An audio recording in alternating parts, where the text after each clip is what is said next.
वंदन, उस ऋषि आनंद को वंदन, उस राष्ट्र संत को वंदन। सत्य अहिंसा और एकांत को अर्पित जिसका तन मन, उस राष्ट्र संत को वंदन, उस ऋषि आनंद को वंदन। परम आदरणीय, परम श्रद्धेय, हम सबके आस्था केंद्र, मेरे हृदय सम्राट पूज्य श्री गुरुदेव जी के पावन चरण कमलों में अनंत अनंत श्रद्धा और आस्था के साथ वंदन। जिन्होंने इस संसार के दलदल से निकाल कर संयम का मार्ग दिया, उन परमोपकारी गुरुमाता के पावन चरण कमलों में अनंत अनंत श्रद्धा और आस्था के साथ वंदन। वर्तमान आचार्य पूज्य श्री शिवमुनि जी महाराज साहब, महाराष्ट्र गौतम पूज्य श्री कुंदन ऋषि जी महाराज साहब, युवाचार्य श्री महेंद्र ऋषि जी महाराज साहब, प्रबुद्ध विचार पूज्य श्री आदर्श ऋषि जी महाराज साहब, संस्था प्रणेता पूज्य श्री अल्लाह ऋषि जी महाराज साहब, मधुर दत्तानी परम पूज्य श्री सत्यप्रभा जी महाराज साहब, शांत स्वभावी मितभाषी परम पूज्य पुष्पापुर जी महाराज साहब, कुशल सेवा भावी परम पूज्य दिव्य दर्शन जी महाराज साहब, मंच पर विराजित समस्त चारित्र आत्माओं को पावन करने अनंत अनंत श्रद्धा के साथ वंदन अभिनंदन। आनंद समशरण में पधारे भाग्यशाली आत्माओं, धर्मशील बंधुओं, सुशील माताओं एवं बहनों, आपके सामने रोजाना नया नया भोजन का थाल परोसा जाता है।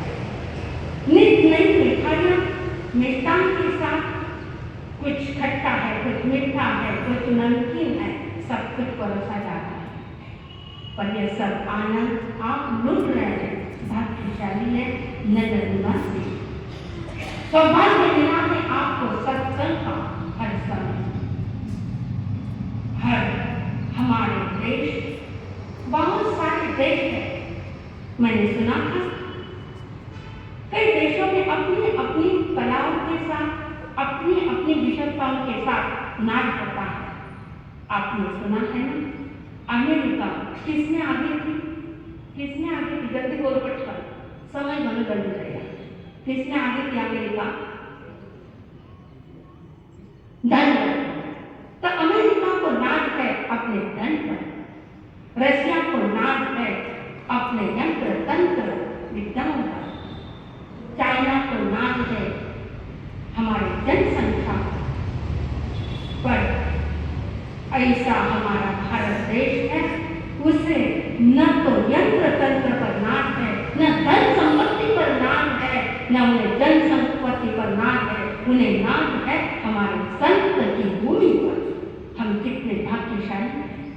21वीं शताब्दी में हमारा इस भूमि पर जन्म हुआ है, जहाँ संतत्व की भूमि, जहाँ संत की पूजा की जाती है, संत के गुणगान महिमा गाए जाते हैं। इसी श्रृंखला में हम आनंद समोचरण में पधारे हुए। हम बहुत भाग्यशाली हैं कि ऐसे हमें संत रत्न मिले पालकी, जिन्होंने अपने गुरु की पहचान ऐसे परख से की थी, छानबीन कर गुरु को पाया था। वह गुरु थे रत्न ऋषि जी महाराज साहब, और उनके शिष्य जो मिले, जिन्होंने खोज की, वह हमारे गोटीराम, जिनका नाम पड़ा आगे जाकर क्या आनंद ऋषि जी महाराज साहब। ऐसे महान संतों का हमें समागम मिला है, मिला है ना? आपको मिला, हमको मिला, सबको मिला। कितने भाग्यशाली है नगर निवासी, कितनी सराहना करें इस नगर की, यहाँ पर कई सालों से, करीब करीब 100-150 सालों से यहाँ पर संत समागम आप लोगों को मिलता रहता है। हमने जन्म ही नहीं लिया था, उस समय से पहुंचे हैं, अनजान रहे, सुन रहे हैं कि ऐसी नगर ये एक भाग्यशाली नगरी है। कितनी सराहना करे, उतनी थोड़ी है पर थोड़ी सी कमतरता लगती है। कोई नींद लेता है तो कोई गीत गाता है तो कोई क्या करता है, दोनों काम करता है। थोड़ा सा उसको छोड़कर एक ही आप सुन लेंगे तब बहुत मन चिंतन की बात हो सकती है। दर्शन तो ऐसे कितने जन यहाँ पर जितने बैठे करीब करीब सबने आचार्य भगवान के दर्शन किए ना। किस किस ने किए ऊपर हाथ?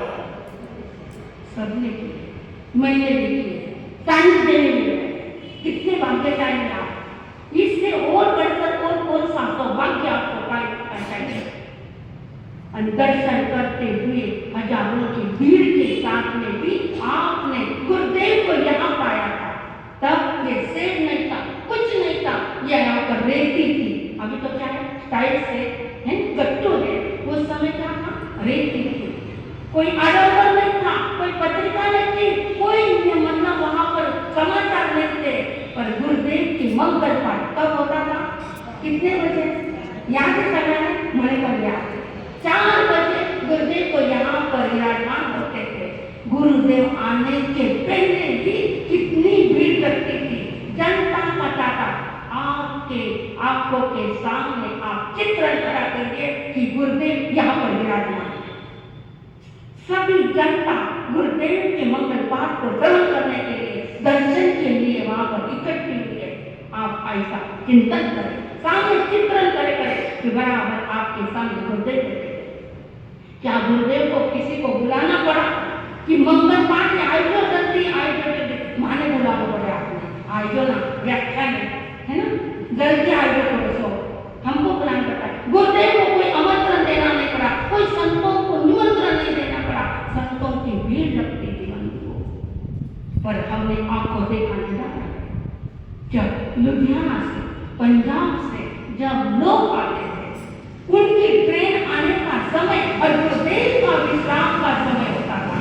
और उस समय जब वो उतरते थे तो सीधे आते थे, उस मूर्त को देखना है, उस सूरत को देखना है, उस मूर्त के हमें दर्शन करना है। आपने किए वो तरसते थे, जब घर से निकलते थे संकल्पबद्ध होकर निकले थे कि हमें उस गुरु के दर्शन करना है। और उस समय जब संत रहते थे, चाहते थे कि आप पहले खाना खा के आइए, भोजन किए, आप भी गुरुदेव विश्राम करें। नहीं, भोजन बाद में होगा, हमें पहले उस सूरत के दर्शन करना है, उस मूर्त के दर्शन करना है। हमने तो संकल्प किया है, निकले हैं तो पहले गुरुदेव के दर्शन करेंगे, बाद में भोजन होगा। आखिर संतों को क्या करना पड़ता था? गुरुदेव के दरवाजा न खोले तो खिड़की खोलते थे, और गुरुदेव भले सोए हो तो दर्शन करके गदगद होते थे। कैसा माहौल था। और जब 4 बजे के समय थोड़ा समय लगता था गुरुदेव आने को, तो भांगड़ा खेलते थे वो लोग। देखा है भांगड़ा खेलते हुए? बिना भांग पिए हुए भांगड़ा खेलते थे, भजन गाते थे। मुझे एक वो माता आज भी याद है, सिंधी समाज की थी, और पंजाबी ड्रेस में आकर ऐसे दरवाजे से भांगड़ा खेलते खेलते आई और कहती है, उस महान मूर्त के दर्शन के लिए मैं आई हूँ, मैं मेरे मन को रोक नहीं पाई हूँ। ऐसे महान संतों को मुझे देखना है। और कहते कहते गाते गाते नाच रही थी, झूम रही थी, कहती है, जिसने भी बाबा जी को हाजिर हुजूर देखा, जिसने भी बाबा जी को हाजिर हुजूर देखा, उसने भी बाबा तेरा असली नूर देखा, जिसने भी बाबा तुझको हाजिर हुजूर देखा। सूरज चांद तारे देते तेरी गवाही,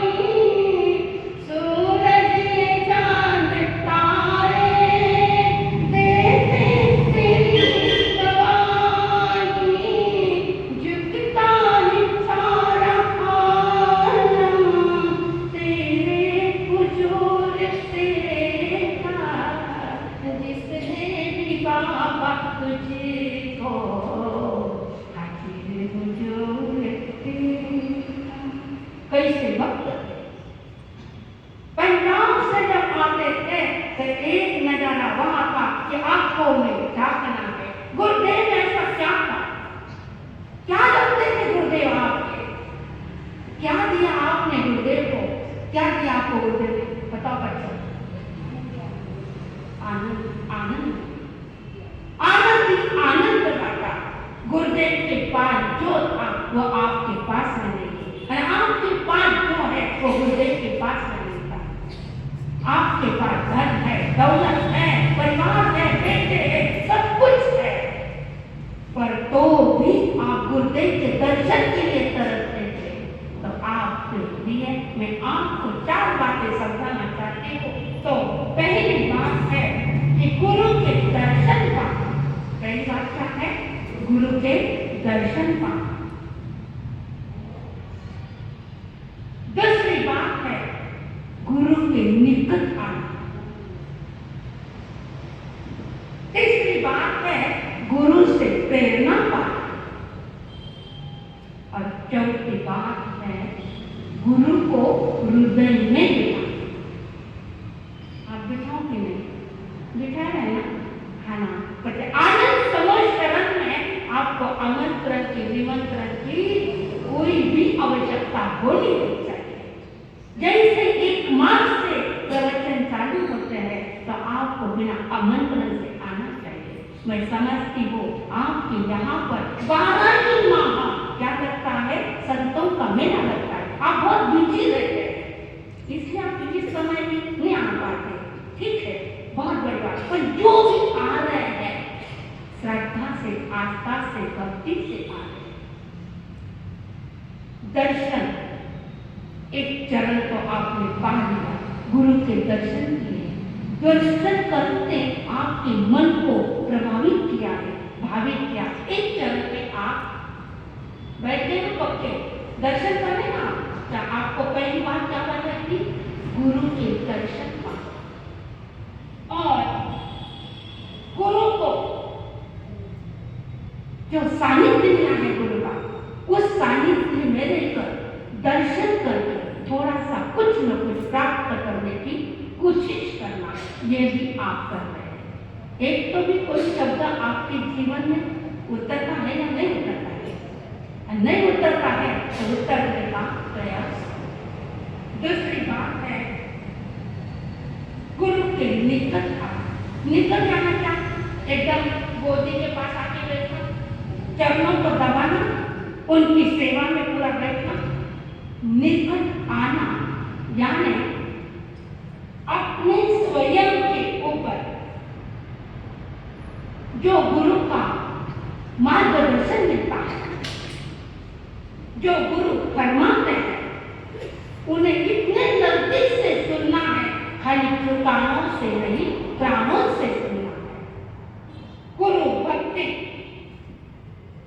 गुरु के प्रति आंतरिक भाव को ऐसा अंतर में उतारने का भाव रखना कि जो भी गुरु का मुझे दर्शन निकटता से मिला। हम निकट आते बहुत बार आते, कब आते, जब ज्यादा भीड़ होती है ना, आप आते हैं दर्शन के लिए, 1-2 दिन धक्का देता रहता है कि आपने को गुरु के निकट जाना है।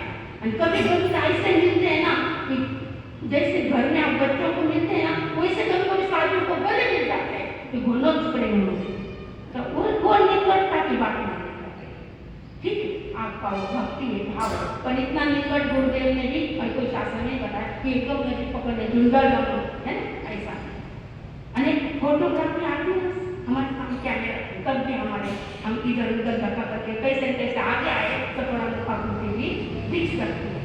तब हम बोलते हैं, फोटो निकालते हैं तब बोलते हैं उसको सगला मुंडा ले लिया, बाकी कोई नहीं है तो चाल देगा, क्योंकि कैसा हो जाएंगे फोटोग्राफी आने के बाद हम भी फोटो में है, बराबर है, पक्को में, हाँ बराबर, ये तो सगला मार रहे, क्योंकि हर समय फंक्शन चलता है। तो कहते हैं जैसे एक मैंने सुना कि चंदन का पेड़ होता है ना वन में, तो वहां पर कोई निकटा हुआ नीम का वृक्ष होता है, और नीम का वृक्ष जब चंदन के पेड़ को निकल जाता है तो नीम के पेड़ में भी चंदन की खुशबू आती है। पर रात दिन चंदन के पेड़ को लगता हुआ साफ जो होता है उसमें कभी चंदन की खुशबू नहीं आती। वह विषधर बन सकेगा। महादेव के गले में कंठ में रात दिन रहने वाला विष हरण करने वाले देवता के कंठ में रहकर भी सर्प ने अपना विषधर नहीं छोड़ा। नीम सुगंध लेता पर विषधर विष नहीं छोड़ता। यहाँ पर सब नगर में नीम के वृक्ष है ना, थोड़ा हाँ बोलो ना, मैं तारीफ करती हूँ तारीफ कैसे। यहाँ पर सब नीम ही है, कोई विषधर बोलने वाला नहीं है, क्योंकि यह भूमि कैसी है, ऊर्जावान भूमि है, यह संतोष की भूमि है। और यह भूमि जहाँ पर पूरे ऊर्जा से भर रहा है, गुरुदेव की साधना के तप की जप की साधना की ऊर्जा से। इसलिए आपको निकट आने के लिए कहते हैं तो एक बार संकल्प कीजिए कि दिन में एक बार तो भी सवेरे 6 बजे से लेकर रात के 10 बजे तक जब भी समय मिलेगा इस धरती का स्पर्श करके आप घर पे जाएंगे तो 24 घंटे आपको ऊर्जा खत्म नहीं हो सकती, वापस क्या आकर जाए। मैं तो 24 घंटे बोलती हूँ पर जिंदगी भर ऊर्जा आपके पास में गुरु के निकट।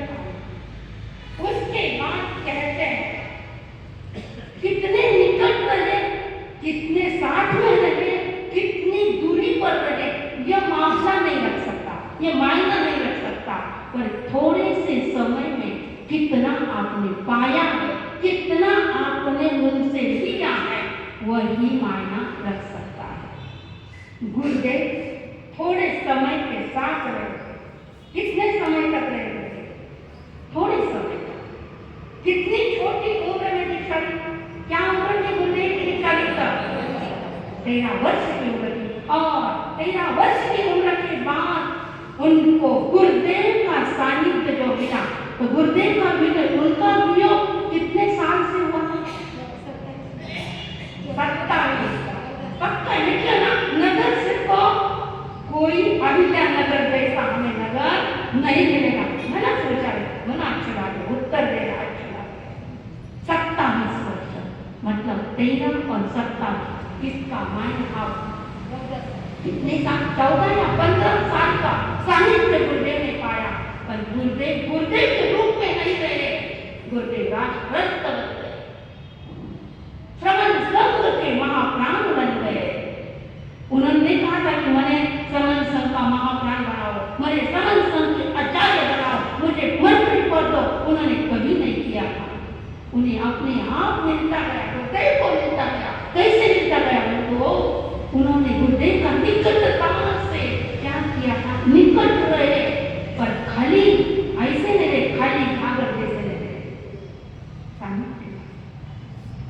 कहते हैं ना, एक नाम पंथक पर आती है, पंथक पर आने के बाद में भी अपना घड़ा खाली लेकर जाती है, तो इससे ज्यादा दुर्भाग्य नहीं हो सकता।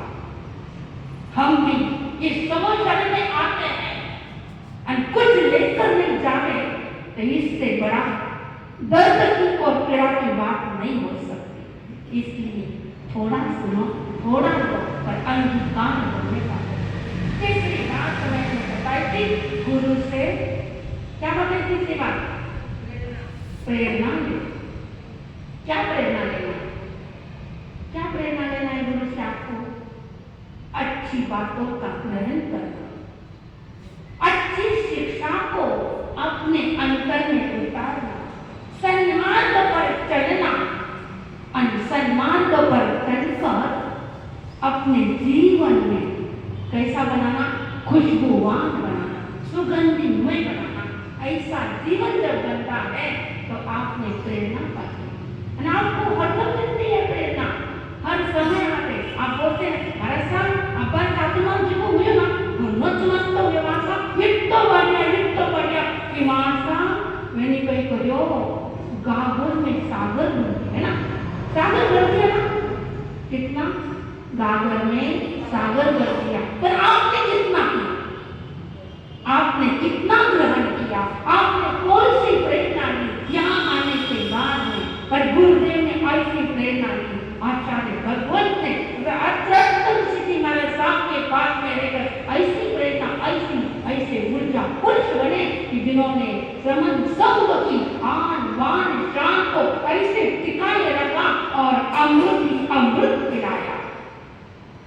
इमृत पायो शासन ने शिखरा चढ़ायो है, इमृत पायो शासन ने शिखरा बढ़ायो है। आनंद गीतो महिमा शिव सब जग गायो है, आनंद गीतो महिमा शिव सब जग गायो है। इमृत पायो शासन ने शिखरा चढ़ायो है, इमृत पायो शासन ने शिखरा चढ़ायो है। चढ़ाया, इमृत ही दिया है, अमृत ही दिया है। तब आज लाखों जनता आज गुरुदेव को चाहती है। कई बुलावा नहीं देना पड़ता यहाँ पे आने के लिए, ताका लगा है यहाँ पर। चारों मेल देख लीजिएगा, आप शाम के 3 बजे रात में आ जाओ, 1:30 बजे आ जाओ, 2:30 बजे आ जाओ, क्योंकि हम एकदम सामने हैं, हमें दिखाई देता है। कभी भी देखे तो यहाँ पर क्या होती है, 4 व्हीलर चढ़ती, 2 व्हीलर चढ़ती है, गुरुदेव के दर्शन करती है। ऐसे दर्शन किए कि वहां पर दर्शन करने की बात न बने, ऐसी ऊर्जा यहाँ पर लेके जाते हैं। कितने भाग्यशाली हैं। और ऐसे भाग्य को आजमाने के लिए गुरुदेव कहते हैं हम कितने भाग्यशाली। आचार्य भगवान जैसा हमें क्या मिला है, रत्न कुंड मिला है। रत्न कुंड मिलने के बाद में भी प्यासे की प्यासे रहे तो और कोई स्थान नहीं है कि तुम्हें ऐसे रत्न कुंड मिले, ऐसे आचार्य नहीं मिल सकते, ऐसे गुरुदेव नहीं मिलेंगे। और क्या परीक्षा है, किसी कवि ने कहा है, हम भाग्यशाली हैं, सुनो जी हम पुण्यशाली हैं, मिली छत्र छाया जिंदगी, हमें मिल गए माली है, हम पुण्यशाली हैं, सुनो जी हम भाग्यशाली हैं, मिली छत्र छाया जिंदगी, हमें मिल गए माली है, हम भाग्यशाली हैं। अति दुर्लभ बातों को हमने और आपने पा लिया। पहली बात मैंने क्या बताई थी, पटकर बोलो, गुरु के दर्शन आपको मिल रहे हैं, मिलते रहे और मिलते ही रहे। दूसरा, आपको गुरु के निकट आना, आप आते या नहीं आते, आ रहे हैं ना, इसके तो सामने बैठे हैं आप, तो हम आपको सुना सकते हैं। आप नहीं बैठे तो हम किसको सुना। तीसरी बात बताई थी प्रेरणा, और प्रेरणा ऐसी कि वह वापस हमें हर समय हर क्षण याद रहे। गुरु को, चौथी बात है, गुरु को हृदय में बिठाना। कैसे बिठाना, हनुमान जी थोड़ी देखो है ना, हनुमान समापन हनुमान है ना, खोलने नहीं पता सकता अंदर से हमारे गुरुदेव नहीं है। ऐसे गुरुदेव को बिठाया है कि वापस कोई गुरुदेव यहाँ पर आने।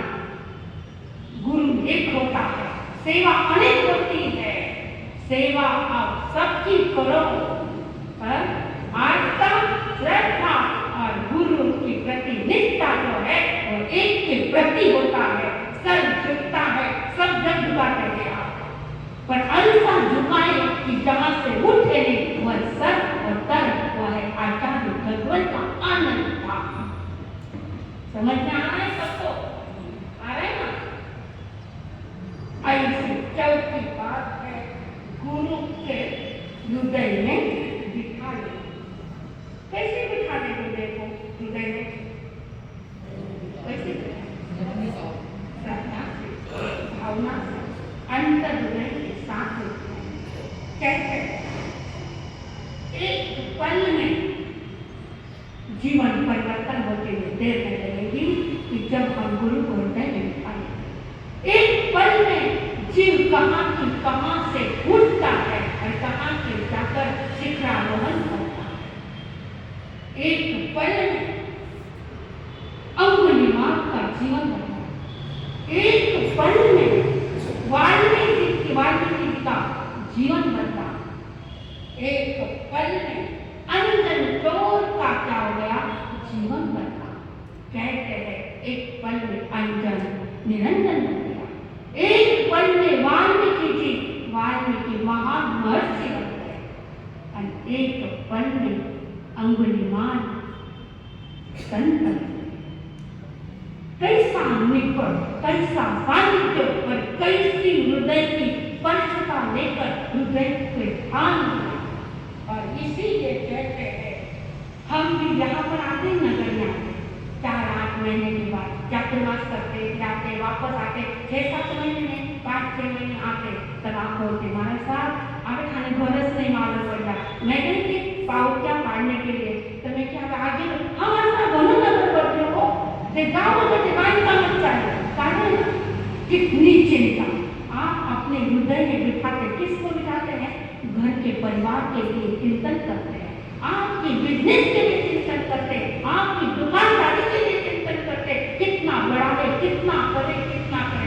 जब भी जाओ देखते दोनों नगर बदलो, नगर बदल गए आप कितने बदले। ये बदलाव आना चाहिए और जब हृदय में बिठा देते हैं, ध्यान देते हैं तब हमारे हृदय में ऐसे बिठा देते हैं कि वापस किसी को बिठाने की जरूरत नहीं पड़ती। ऐसे दर्शन हृदय में बिठाया था गुरुदेव ने। बिगाड़ना भी हमारे हाथ में है और सुधारना भी हमारे हाथ में है। अच्छा भी करना हमारे हाथ में है और बुरा भी करना हमारे हाथ में है। पर ये सबको सुधारने का कार्य करता है तो सद्गुरु करता है। और सद्गुरु के दर्शन करने के लिए हम भी गुनगुनाएंगे, हम भी गाएंगे, हम भी बोलेंगे। तो सर्वप्रथम मैं आपको बताऊंगी कि मैंने आपके सामने कितनी बातें रखी है। 4 बातें। सबको ध्यान देना। इन 4 बातों का आप क्या करेंगे? मनन करेंगे, चिंतन करेंगे, हृदय में बिठाएंगे। और क्या है पहली बात तो क्या थी? गुरु के दर्शन कर पाए, गुरु के तीसरी प्रेरणा और चौथी। और ऐसे दर्शन करने के लिए गुरुदेव के वहां पर जैसा ताका लगता था तो कभी कहता है आनंद